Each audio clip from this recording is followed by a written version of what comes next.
నాకేమో కార్పెట్స్ అంటే పరమ చిరాకు, కానీ యూఎస్లో మాత్రం అన్ని బెడ్రూమ్స్లో ఆల్మోస్ట్ కార్పెటే ఇస్తారు. ఎందుకంటే ఇక్కడ వింటర్లో చలి ఎక్కువ ఉంటుంది కదా, సో మనం వుడ్ పైన అట్లా నడవడం అవన్నీ కూడా కష్టం ఉంటుంది. అండ్ సౌండ్ పరంగా కూడా కార్పెట్ ఉంటే చాలా హెల్ప్ అవుతుంది. అక్కడి దాకా స్టోరీ బాగానే ఉంటుంది, కాకపోతే ఏంటంటే మనం ఎంత వ్యాక్యూమ్ చేసినా ఇది డర్టీగానే ఉంటుంది. ఇలాంటి కార్పెట్ క్లీనర్స్ మనకి హోమ్ డిపోలో కూడా దొరుకుతాయి. మనమే తెచ్చుకొని చేసుకోవచ్చు అనమాట, రెంట్కి తీసుకొని. బట్ ఇది ఎంత బరువు ఉంటుంది తెలుసా, ఇట్లా స్టెప్స్ ఎక్కియాలంటే మామూలు విషయం కాదు. అంటే చేసుకునే వాళ్ళు చేసుకుంటారులేండి, బట్ మనం వీళ్ళంతా ప్రొఫెషనల్గా అస్సలు చేయము. దీంట్లో మెయిన్ ఏంటంటే ఈ మిషన్లో ఇట్లా 2 ఉంటాయి అనమాట. ఒక దాంట్లో ఏంటంటే లిక్విడ్, తర్వాత హాట్ వాటర్ వేస్తారు. సో ఇంకొక దాంట్లో డ్రైన్ వాటర్ స్టోర్ అవుతుంది. సో ఎవ్రీ రూమ్కి ఏం చేస్తాడంటే ఫ్రెష్గా ఇట్లా వాటర్ దీన్ని ఫిల్ చేసేసి వచ్చిన డ్రైన్ వాటర్ తీసి మళ్ళీ ఫ్రెష్ వాటర్ పోసుకుంటారు. మరి ఆల్మోస్ట్ కార్పెట్ని ఉతకడమే అనమాట. ఈ లిక్విడ్, ఈ వాటర్, హాట్ వాటర్ అంతా పెట్టి దాన్ని కొడతారు. At the same time steam కూడా పంపిస్తారు. అందుకే అది మనకు ఒక 3 అవర్స్లో డ్రై అయిపోతుంది. లేకపోతే ఒక గ్లాస్ వాటర్ పడితే ఆ కార్పెట్ పీల్చుకోవడానికి ఎన్ని డేస్ పడుతుందో, ఆరదు అంత ఈజీగా. సో ఆ పైప్ నుంచి ఇదిగో ఇట్లా కనెక్ట్ చేసేసుకున్నాడు అనమాట. మళ్ళీ లిక్విడ్ స్ప్రే చేస్తున్నాడు ఇప్పుడు ఈ రూమ్లో. ఇట్లా ఎక్కడైనా కొన్ని చోట్ల పర్టికులర్ స్టెయిన్స్ ఉన్నాయనుకోండి, ఇదిగోండి ఇట్లా ఉంటుంది అనమాట పనిచేసేది. అక్కడ నుంచి హాట్ వాటర్ అట్లా వస్తూ ఉంటాయి. సో ఫస్ట్ రాగానే ఇదిగో ఇట్లా రూమ్ అంతా స్ప్రే చేసేస్తాడు అనమాట. ఒక రూమ్ అయ్యాక ఇంకో రూమ్కి వెళ్తాడు. ఇట్లా మొత్తం ఈ కెమికల్ ఉంటుంది కదా, అదంతా స్ప్రే చేస్తాడు. అక్కడితో అయిపోదు ఆయన పని. యాక్చువల్లీ మనం సెలెక్ట్ చేసుకునే పర్సన్స్ని బట్టి కూడా ఉంటుంది. హీ సో పేషెన్స్ అనిపించింది నాకు. ఎందుకంటే మా ఫ్రెండ్ చెప్పింది వాళ్ళ ఇంట్లో చేస్తే అసలు సరిగ్గా చేయలేదంట. ఈయనైతే నేను అసలు ఏమీ చెప్పలేదన్నమాట. స్టెయిన్స్ ఉన్న చోట ఊరికే జస్ట్ ఫస్ట్ టైం మాత్రం చూపించాను. బట్ ఆ తర్వాత మొత్తం ఆయననే స్టెయిన్స్ అంతా ఎక్కడుంటే అక్కడ ఆయన పని చేసుకుంటూ వెళ్ళాడు. ఇదిగో ఇట్లా కొంచెం బ్లాక్ ఉన్న చోటంతా ఇట్లా కెమికల్ వేసేసి క్లీన్ చేశాడు ఫస్ట్. నేను చేసిన ఇట్లా ఒక అతి పని, ఇట్లా కెమికల్ తీసుకొచ్చి ఇట్లా బ్రష్ చేస్తే ఇంత చిన్నది కాస్త పెద్దగా అయిపోయింది.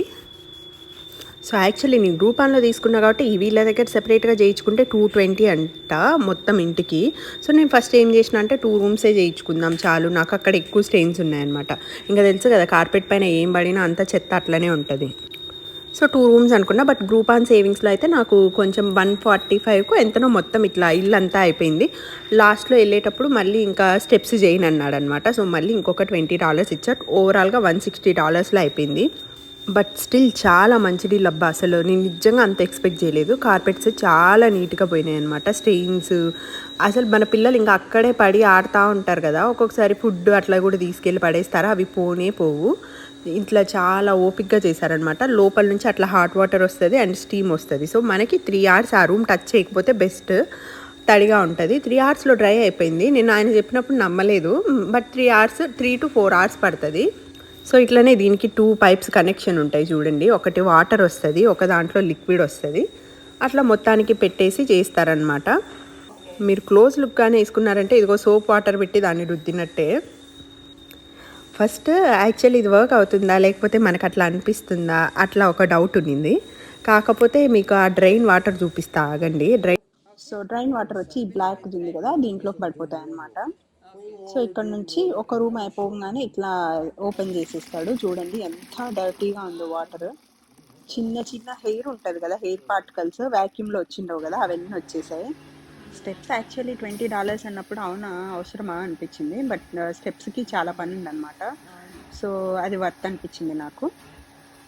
చాలామందికి ఇక్కడ పెట్స్ ఉంటాయి కదా, వాళ్ళకైతే ఇది ఇంకా మస్ట్ అని చెప్పచ్చు. ఎందుకంటే ఆ పెట్ హెయిర్ అంతా మామూలు వ్యాక్యూమ్ ఎంత చేసినా ఇంత క్లియర్గా అయితే పోవు. మామూలుగా కార్పెట్స్ తొక్కి కొంచెం అట్ట పెట్టేలాగా చాలా థిక్గా ఒకలాగా ఉంటాయి అన్నమాట. సో ఎప్పుడైతే ఇట్లా వాటర్ పెట్టి వాష్ చేస్తానో అవి మంచి ఫ్లఫీగా అయిపోయాయి అన్నమాట, కొత్త దాని లెక్క. దీంట్లో కూడా ఇంకొక ట్విస్ట్ ఉంది, పొరపాటున టర్మరిక్ మార్క్స్ అలాంటివి ఉంటే మాత్రం పోవట్లేదు. ఓవరాల్గా నా ఎక్స్పీరియన్స్ అయితే మాత్రం మంచిగా ఉందని చెప్పాలి. అంటే మేము కూడా ఇప్పుడు ఫస్ట్ టైం చేయించామన్నమాట. ఈ ప్లేస్లో అయితే మా వాడు ఆడి అది నల్లగా ఒకలాగా మార్క్స్ పడిపోయిండే, చాలా క్లీన్ అయిపోయింది. సో యాక్చువల్లీ స్నో ఉంది కాబట్టి ఇది తీసుకొచ్చాడంట మిషన్, లేకపోతే ట్రక్ ఉంటుంది అనమాట. ట్రక్ నుంచి పైప్ కనెక్ట్ చేసేసి పై దాకా ఏ రూమ్ కావాలంటే ఆ రూమ్ తీసుకెళ్ళచ్చు. ఇప్పుడు దీన్ని చాలా కష్టపడి మోసుకొచ్చాడనమాట. ఇందాక మిషన్ నేను క్లియర్గా చూపించలేదు కదా, ఇట్లా దీంట్లో 4 ఆప్షన్స్ ఉంటాయన్నమాట. Vacuum 1, vacuum 2, solution pump, heater అని చెప్పేసి. So that's all for today. మళ్ళీ నెక్స్ట్ బ్లాగ్లో కలుద్దాం.